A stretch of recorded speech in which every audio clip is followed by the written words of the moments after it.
Mi padre vino a América con una mano atrás y otra delante para tener bien alto el pantalón. Yo vine a Europa con un alma atrás y otra delante para tener bien alto el pantalón. Hay diferencias, sin embargo. Él fue a quedarse, yo vine para volver. Hay diferencias, sin embargo. Entre los dos fuimos, volvimos y nadie sabía a dónde iremos a parar.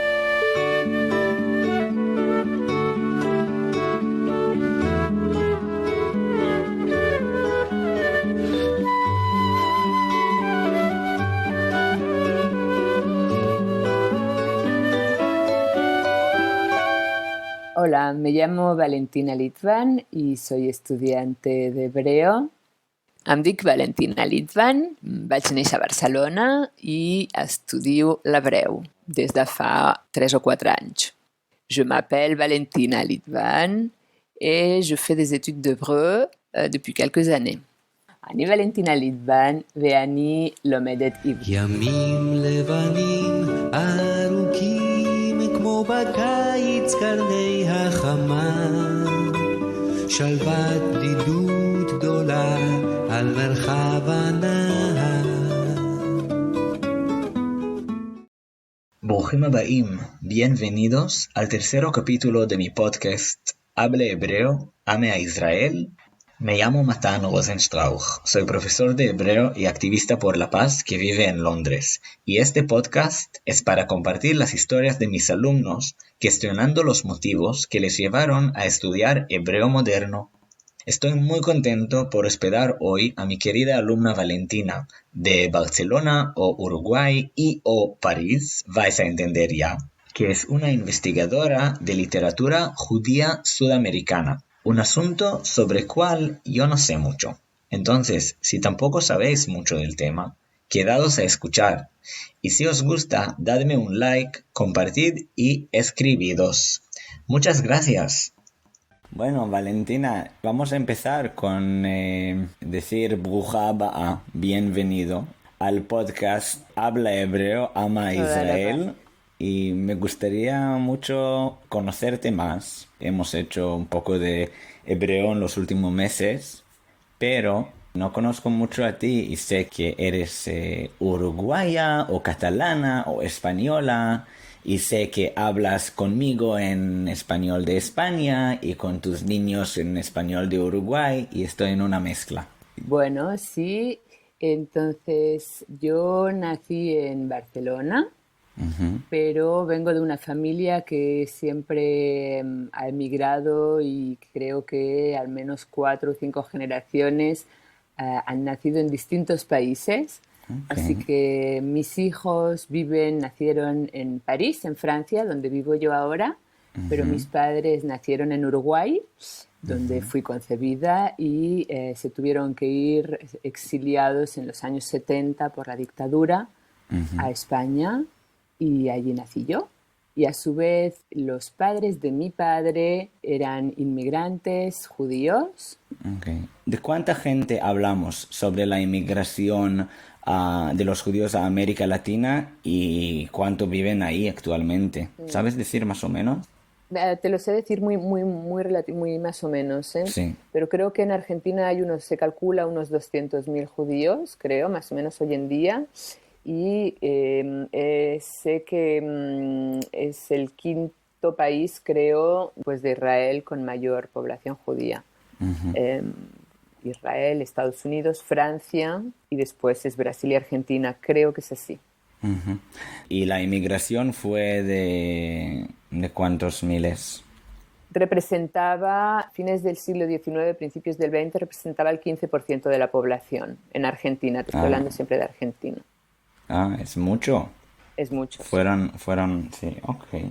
Pero es un país constituido de inmigración, de inmigrantes, entonces los recibían y se podían, no eran segregados. La historia de inmigración de tus abuelos representa el tiempo y los motivos de la inmigración de la mayoría de los judíos que emigraron a América del Sur. Exactamente. Hay varias olas migratorias de judíos en América Latina. Los judíos se concentran en Brasil y en Argentina. La mayor parte de los judíos que viven en América Latina son los dos grandes países, dos grandes comunidades. Después está México. Uruguay es un país pequeño, pero también tiene judíos, y Chile. Entonces, ya con las colonias, después de la expulsión de los judíos en España en el siglo XVI, llegaron a América Latina judíos, pero es más difícil tener las huellas, poder identificarlos, pero hay ahí ya una primera migración, si quieres.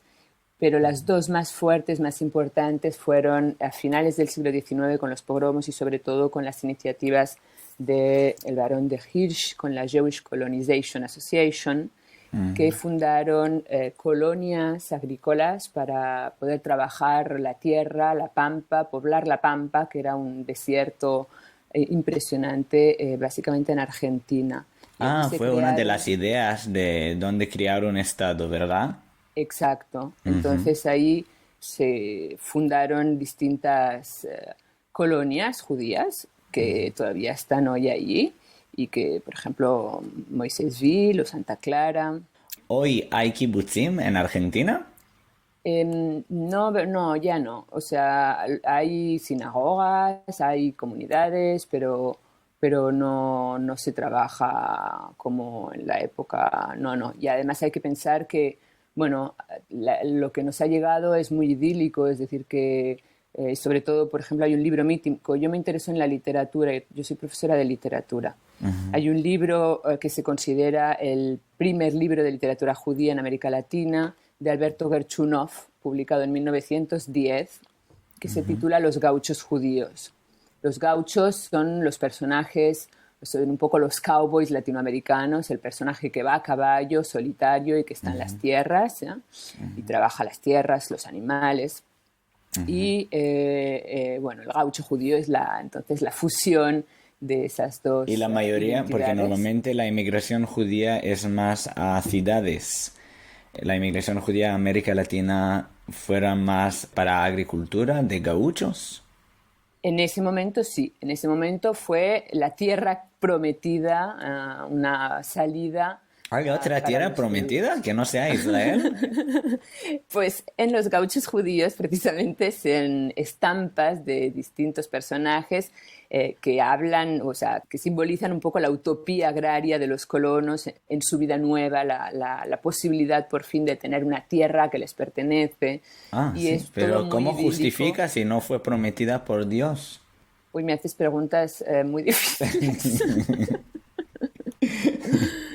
Pero la historia... A ver, ¿tu familia también viene... ¿Tú tienes una familia de gauchos ahí? ¿O? No, entonces eso es básicamente en Argentina a finales del 19. A lo mejor en el origen mi abuelo, que venían de Argentina, tienen algo que ver con en todo caso, con esos barcos de inmigrantes hacia la tierra prometida. Lo que sí sé, y también se comparte con otras familias, es que cuando se iban de Europa, se iban para América. Y la parte de los padres de mi abuelo llegaron a Argentina y otra raíz de los Litvan llegaron a Estados Unidos, a Nueva York. 50 años más tarde se reencontraron, o sea que irse a América era toda una aventura y era sobre todo, había mucha ignorancia, ¿no? de dónde se iba y de lo que iba. Entonces tienes familia en Estados Unidos. Exactamente. ¿Y en Israel? Y en Israel también, pero es familia que se fue después. Después de 48. Claro. Entonces, la otra ola inmigratoria importante, no son todos askenazis, también hay sefaradíes, obviamente, en América Latina. Pero la otra ola inmigratoria importante es alrededor de los años 30. Lo que pasa es que es muy complejo porque... Por un lado se recibió a muchos judíos y por otro lado en determinados momentos cerraban la inmigración, así que no es todo ni blanco ni negro. O sea, por un lado los acogieron y por otro lado también rechazaron en momentos determinados había cuotas de inmigración. Sí. Pero vamos a hablar solo un poco, antes de hablar de ti, un poco a Uruguay, porque tu familia es de Uruguay, que es una comunidad más pequeña. Y yo tengo un vínculo también, la mujer de mi primo es también uruguaya. Ah, no sabía. Sí, sí, sí. Y bueno, yo me acuerdo de mi trabajo en el mundo judío que Uruguay, más, quizás más que todas las comunidades, bueno, salvo México. México también es más de derecha, pero es considerada muy, muy cionista y muy Ujú. pro, que defiende al gobierno israelí siempre. ¿Es verdad? Sí, yo creo que sí, la comunidad, es decir, las figuras que representan la comunidad y que son los portavoces, son más bien de derechas y en todo caso, o sea, en todo caso, después de o sea, toda la inmigración de la que hablábamos tenía un vínculo con el yiddish y el yiddish está muy presente incluso en la literatura de esa época, las palabras, la realidad de Europa, de una manera u de otra. Pero a partir efectivamente del 48 hay un cambio de vínculo con la lengua y es el hebreo el que predomina en las comunidades Es más bien decir, que antes los judíos no religiosos también hablaban entre ellos en yiddish. sí. Ah, wow. El yiddish era la lengua común, era la lengua franca, por decirlo de alguna manera, entre los judíos. El Uruguay es un país que se caracteriza por ser laico. Podríamos decir que era un país muy adelantado, con unas leyes muy liberales. Es uno de los primeros países donde se permitió el aborto, donde las mujeres, la separación, el divorcio, quería decir, el aborto también, pero Sí. que hablaba del divorcio. Mi abuelo estaba orgulloso, siempre nos lo contaba como anécdota, pero que las prostitutas cobraban jubilación. O sea, había una preocupación por la igualdad social muy marcada toda la primera mitad del siglo XX. Después la realidad social no corresponde con la imagen política, pero bueno, Uruguay se hablaba de la Suiza de América y toda una imagen, un imaginario que responde a las leyes adoptadas. Entonces, mis abuelos castellanizaron sus apellidos, sacándole las Ks, las Y, etcétera. Y mi abuelo hablaba español y estaba muy orgulloso de ser uruguayo, es decir, que hubo una asimilación muy fuerte. Además, ellos no eran religiosos, pero se mantenían siempre las fiestas tradicionales, sobre todo Pesaj y... ¿Y cómo fue este cambio de yiddish a hebreo? ¿Esto también hacía parte con un apoyo más al sionismo o el apoyo siempre al Estado siempre ha sido? ¿Cómo fue creado esto? Y también con la integración de la lengua.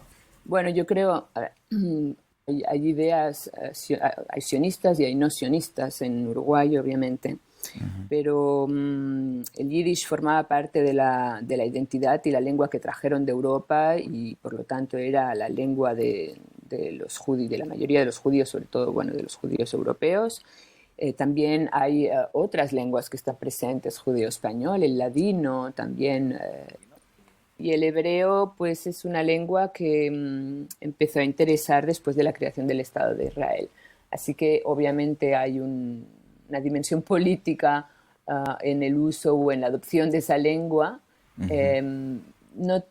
Si te soy sincera, no sé hasta qué punto se habla hebreo en Uruguay. Por ejemplo, bueno, se estudia hebreo en las escuelas y ya no se estudia yiddish, eso sí, en Claro. Uruguay, por ejemplo, en las escuelas judías. A mí lo que realmente me interesa es la literatura y lo que me interesa de la lengua hebrea. O sea, yo me puse a estudiar hebreo por dos motivos fundamentales. Podría haber escogido el yiddish, pero Sí, quería preguntarte por qué estudias hebreo. bueno, por la fascinación de Israel, que es un país que me tiene bueno, que no puede dejar a nadie estático, indiferente, por las vibraciones, la riqueza, la historia, todo lo que se acumula y toda la fuerza que tiene este país. Pero Israel me interesa, lo hebreo me interesa también. El hebreo que estoy estudiando yo no es el hebreo bíblico, sino el hebreo actual, moderno. y me preguntaba hasta qué punto la carga de la lengua sagrada se transmite, está todavía presente en la lengua moderna, que es un poco lo que yo trabajo en literatura. Yo trabajo textos literarios que no son religiosos, trabajo la ficción, literatura, de escritores judíos que no son necesariamente religiosos y que no reivindican necesariamente su pertenencia judía o sus orígenes, pero que en determinados momentos de sus vidas, que pueden ser distintos por distintos motivos, aparece lo judío en los textos o se manifiesta desde el principio o en algún momento de su obra por determinados motivos y de manera muy distinta. Y entonces la lengua hebrea me interesa personalmente por esa carga sagrada que no es evidente, bueno, sí que es bastante evidente, pero en todo caso su uso actual no tiene por qué ser sagrado. Y sin embargo las palabras, bueno, son de una riqueza y de una dimensión, ¿no? Con las raíces, con el shoresh, que estallan en multitud de significaciones diferentes. Pero ¿cómo se manifiesta el hebreo en la literatura si el cambio solo de Yiddish al hebreo en la América Latina solo fue en 48? En realidad, en la literatura no sé si hay hebreo, no hay escritores que escriban en hebreo en Uruguay, por ejemplo, o Argentina. Sí lo sabía que escribían en Yiddish.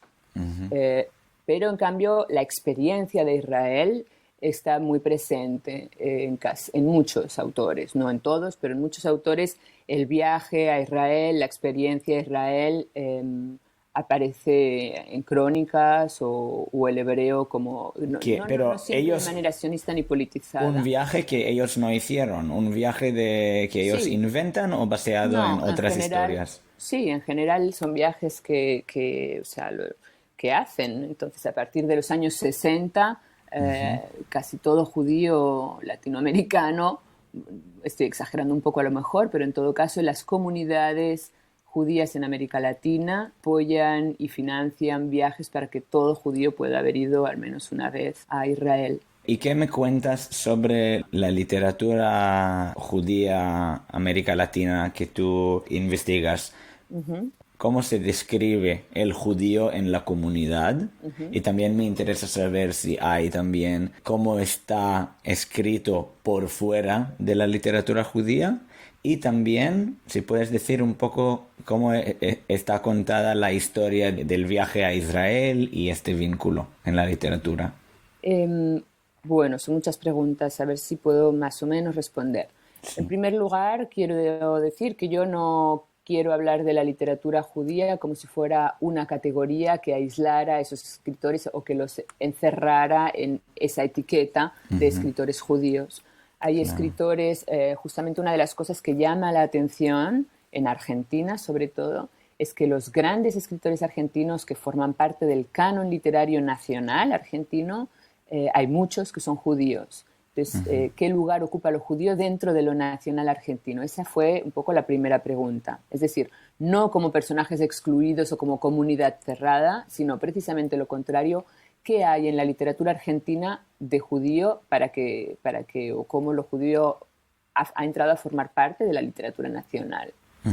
Entonces es muy complejo porque es difícil ver las huellas precisamente. En segundo lugar, hay que distinguir las generaciones, ¿no?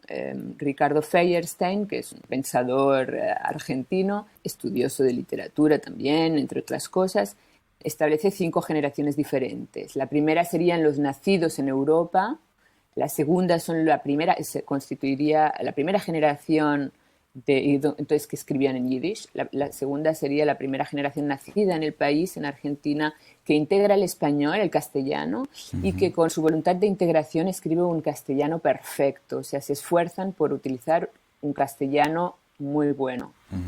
La tercera generación negarían el idilio anterior de asimilación y serían los que utilizan expresiones yiddish y castellano, pero de manera más compleja, digamos. que la fusión, o sea, negando la asimilación pura, digamos, de alguna manera. La cuarta generación son los que escriben entre los años 60 y los 2000, y ahí, nacidos más o menos en los años 40, tienen la experiencia de Israel y privilegian la idea de errancia, de exilio, se cuestionan más la identidad, la pertenencia. Experimentaron también las dictaduras y, por tanto, la persecución, o sea, en el país que teóricamente los había acogido también, ¿no?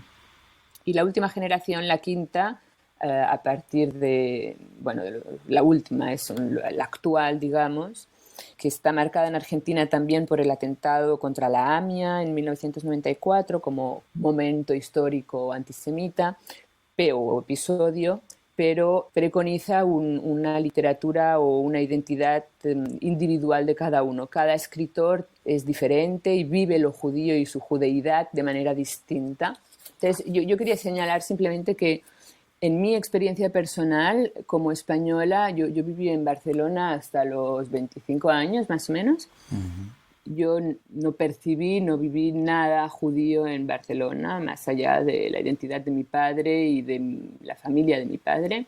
Porque no hay comunidad y porque tus padres no siguieron la Sí, es tradición. una comunidad muy pequeña y porque es un país muy antisemita y entonces uno se España. esconde. Siempre lo ha sido históricamente y lo sigue siendo. O sea, hay mucha ignorancia de lo que es un judío. Tú preguntas a la gente por la calle qué es un judío Sí. y no te van a saber contestar. Lo identifican solamente con Israel, ¿no? Sí, por tanto hay iniciativas como Mosaica, que es un centro cultural que intenta educar sobre el judaísmo y no solo el vínculo a Israel, ¿verdad? Absolutamente, y Mosaica es una iniciativa admirable que conozco, pero yo desgraciadamente ya no estoy en Barcelona porque Mosaica es muy reciente, hace unos 5 años que existe. Sí, sí, sí. Entonces, en Uruguay mi experiencia con el judaísmo era precisamente la experiencia de la tradición, de las fiestas, y ya está. Entonces, las fiestas, bueno, sí nos explicaban, podíamos cuestionarnos sobre el significado de las fiestas, pero es formar parte de una comunidad social. Y estando en Francia es donde personalmente empecé a preguntarme por mi propia identidad, pero también por lo que yo tenía o quería, pero también por las cuestiones de transmisión y del significado histórico y empecé a leer más sobre literatura y pensadores, es decir, ni desde una perspectiva social y familiar, ni desde... ¿Pero qué te hizo tener este interés a la literatura judía o al judaísmo en general, si tú no fuiste criada tanto como judía en ambiente comunitario? Bueno, yo creo que esa falta de transmisión hace que uno se cuestione qué hay, ¿no? Cuando uno le ponen las cosas frente a la mesa, las toma sin preguntarse por qué. Cuando a uno le sacan las cosas, pero sabe que están, se pregunta por qué me las han sacado, qué significa, qué pasa. ¿Y fue algún evento o incidente que te hizo buscar o cuestionar tu identidad, que te acuerdas? O... Bueno, en Francia entré en la universidad en un laboratorio de investigación que se llama escrituras, écriture, y que trabajan sobre la herencia de la Biblia, y entonces yo me pregunté, ¿qué voy a hacer aquí si no es mi tema? Sí. Y justamente lo tomé del lado más por el lado de kafkiano, de Kafka, en el sentido de que Kafka es un autor que representa la literatura judía y que se cuestiona sobre la transmisión. ¿Qué es la transmisión que estás hablando? ¿Qué es la transmisión? Pues justamente habría que distinguir entre tradición y transmisión, ¿no? Para mí, yo no sé si estoy en lo cierto, pero para mí la tradición tiene que ver con los ritos y con las formas de vivir una cultura colectivamente, la tradición. Y la transmisión a veces es lo que pasa a pesar de uno, es decir, Kafka, representante de la literatura judía, reconocido como gran representante de la literatura judía, que cuestiona o que está enraizada en problemáticas judías, nunca menciona la palabra judía dentro de su obra de ficción. Y eso es lo que a mí me interesaba, es decir, esa ausencia, o sea, cómo se transmite sin reivindicar, sin decir yo soy judío y pertenezco a, sin querer ir a buscar las raíces, ¿no? Está de moda, bueno, desde hace muchos años ya, pero hacer los árboles genealógicos, ir a buscar raíces, hacer el viaje iniciático, familiar, de dónde vengo.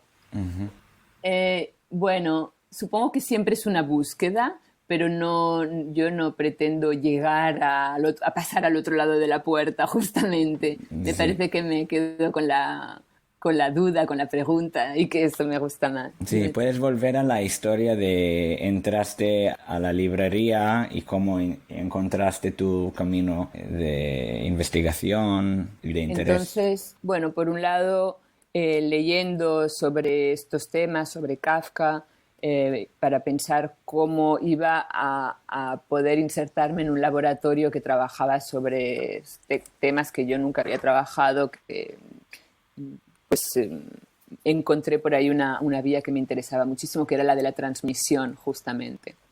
Qué se transmite, cómo y cómo se manifiesta en la escritura. Entonces, en América Latina hay muchos escritores en esta situación, es decir, por ejemplo, Juan Gelman es un escritor argentino muy conocido del siglo XX, que se tuvo que exiliar. Bueno, él nació, es el primer miembro de su familia nacido en Argentina, pero todos los demás vienen de Ucrania. Y solo en los años 80 y pico, a partir de los 80, después de haberse exiliado, empezó a escribir sobre temas vinculados con lo judío y a preocuparse por eso. Porque él mismo se dio cuenta, o sea, esa es una experiencia, por ejemplo, al exiliarse de Argentina, del camino inverso que habían hecho sus padres de Europa hacia Argentina. Entonces, por ejemplo, durante el exilio, Gelman escribe, por ejemplo, mi padre vino a América con una mano atrás y otra delante para tener bien alto el pantalón. Yo vine a Europa con un alma atrás y otra delante para tener bien alto el pantalón. Hay diferencias, sin embargo. Él fue a quedarse, yo vine para volver. Hay diferencias, sin embargo. Entre los dos fuimos, volvimos y nadie sabía a dónde iremos a parar. Es como que con su exilio toma conciencia del exilio de sus padres y al mismo tiempo de la dimensión universal del exilio o de la condición del exilio por excelencia, que viene ya de la mística. Y entonces construye una obra, por ejemplo, toda su obra a partir de los años 80, el exilio es fundamental. Y, por ejemplo, él, que es de origen askenazí, escribe un libro enteramente en ladino como lengua del exilio por excelencia, un libro que se llama Dibashu y que es una maravilla. ¿Él fue para volver a dónde? Él se fue de Argentina porque lo echaron durante la dictadura y además le asesinaron a su hijo los militares y la idea era volver a su país, Argentina. ¿Cuál es tu país? Yo no sé si hablaría en términos de país. A mí cuando me preguntan de dónde soy, digo que soy de Barcelona, porque me identifico con las calles de Barcelona, con mi barrio, con mis amigas de infancia, pero me siento muy cómoda en París porque he encontrado mi lugar aquí. Claro. ¿Tú piensas que todavía los judíos en el mundo, en Sudamérica, en España o en Francia, tienen la idea de exilio? De estar de diáspora, temporario, ¿no? de estar temporal. Yo creo que ahora hay un movimiento, nuevo movimiento de radicalización y hay muchos judíos que tienen miedo y que se van a Israel. Hay toda una política que circula también en las redes sociales de antisemitismo por todas partes, antisemitismo en Francia, antisemitismo en Argentina, y nos olvidamos que el antisemitismo siempre ha existido. Entonces, sí, yo creo que hay jóvenes que se convierten, que se vuelven ortodoxos y que van a Israel, pero creo que hay muchos otros, que la mayoría, por suerte, creo, que siguen viviendo en sus países de nacimiento y que pueden convivir con su doble, triple o múltiple identidad. Y lo importante para mí sería eso, ¿no? Que no haya que borrar una identidad para asumir la otra. Mi experiencia es, como te dije, que en España yo nunca conocí a un judío. Yo en mi casa, mi padre y lo que yo vivía en general en mi colegio es que era una ausencia absoluta o si no una necesidad de perfil bajo, de disimular al máximo la identidad judía para que no perjudicara en tu vida personal. Es algo social. que... ¿Quién te enseñó esto? ¿Tus padres? ¿Quién? Sin ser explícito, mi padre vivía con mucho miedo, sí, supongo. Porque mi padre se tuvo que exiliar políticamente y vivió, y su madre era exiliada por el antisemitismo europeo. Entonces, yo lo que aprendí es que yo no era judía, porque mi padre era judío, pero yo no. Mi madre es cristiana y por tanto no tenía que tener ningún problema. Okay. O sea que ser judío era un problema y por tanto era mejor no serlo. Eso es un poco la idea de la infancia.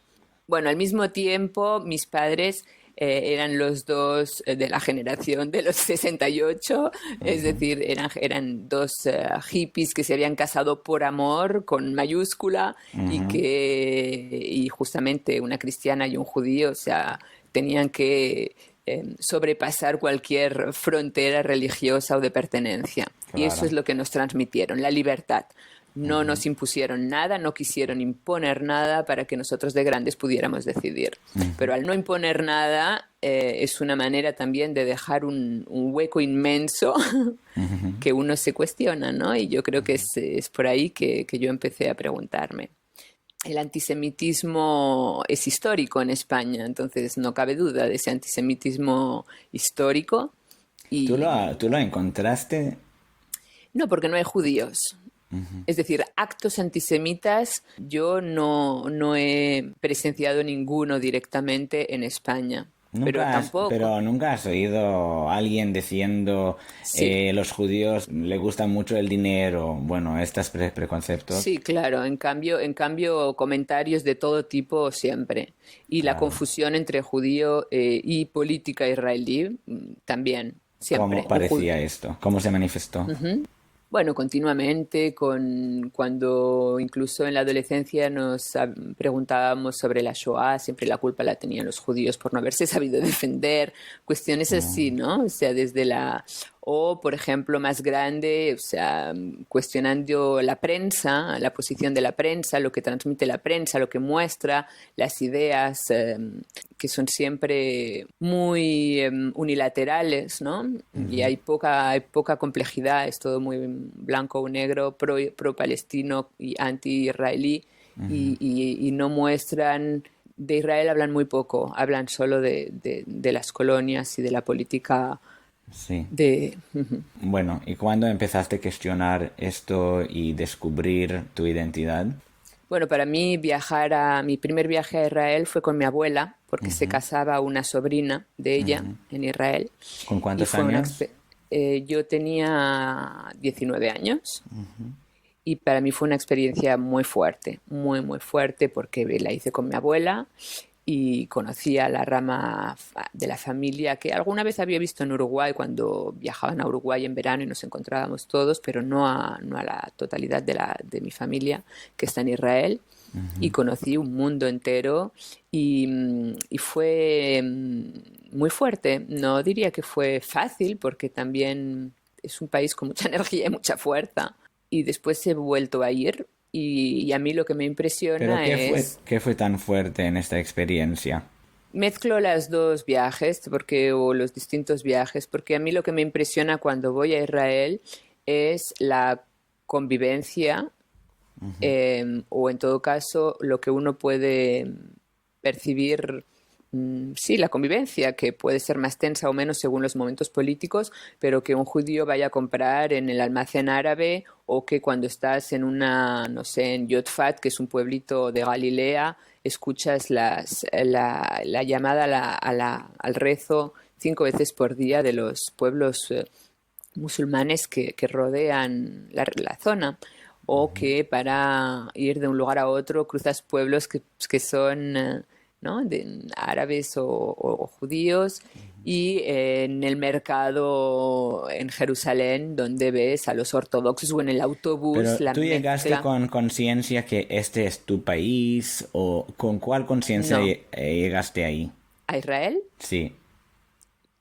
Para viajar como viajas a cualquier lugar del mundo, sin ninguna identificación personal más allá de mi viaje con mi abuela y de saber que tengo familia judía, y de sentirme en ese sentido tal vez sí cómoda por ir a Israel, pero no me siento para nada israelí. Claro, pero bueno, No lo soy. Tú no fuiste a escuela judía, pero en escuelas judías los judíos de la diáspora aprenden que tienen este vínculo, y los sistemas de educación son muy parecidos entre Israel y el mundo judío. Entonces, ¿cómo fue para ti llegar ahí sin esta conexión, y con qué saliste de ahí? Yo salí a mí lo que más me impactó fue encontrar a los miembros de mi familia que vivían allí. Lo que sí que es cierto es que me di cuenta de que tengo gente muy querida, entre otros, por ejemplo, bueno, ya se murió, pero entre otros, la hermana de mi abuelo, que vivía en Arad, y que era una mujer mayor, que era idéntica a mi abuelo, y que ya se había muerto, y que la sentí muy próxima, y al mismo tiempo en una tierra que para mí era tan extraña y tan extranjera. Entonces, esa era con eso salí, con la sensación de que en un país tan extranjero a mí, con el que no tengo nada que ver, puedo sentirme en familia. Claro, y encontrar a mi familia. Eso tienes resumiría familia. mi primer viaje. Sí, pero ahora ya no, cada vez menos. Tengo sí todavía, pero ese sería el resumen general de ese primer viaje. ¿Y cómo él elaboró esta conexión al judaísmo y a Israel también, más allá en tu vida? Me permite cuestionar las cosas, tal vez, es decir, no tener una idea preconcebida de lo que es Israel, pero ser muy crítica también con el gobierno y con algunas medidas, ¿no? En este último viaje que hice me impresionó, por ejemplo, que fue el verano pasado, por un congreso, o sea que ya era más una perspectiva profesional, en la que encontré también a mucha gente que trabaja sobre los mismos temas, y me sentí muy cómoda. Otra vez encontré esta comodidad, familiaridad de alguna manera. Pero me impresionó en Jerusalén la cantidad de americanos ortodoxos que están allá, y que, o sea, hablaban en americano, en inglés. Y entonces yo me preguntaba, ¿pero esto es Israel? O sea, es esa contradicción entre las políticas del miedo, ¿no? de atraer a todos los judíos para construir un Estado fuerte. Y no lo he elaborado mucho, la verdad, porque no son esos temas que yo trabajo, y es más la experiencia personal que te estoy contando. Sí. Pero es esa contradicción entre un país tan rico y tan generoso, y por otro lado ese fervor religioso que me asusta.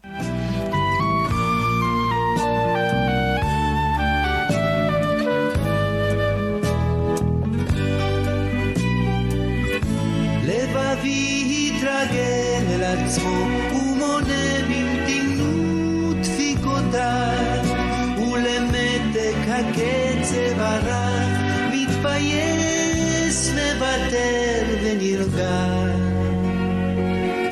כתינוק מזמר שיר ארצו טרם סגור את עיניו, את האם עליה חזקה מזמר, נרדמה.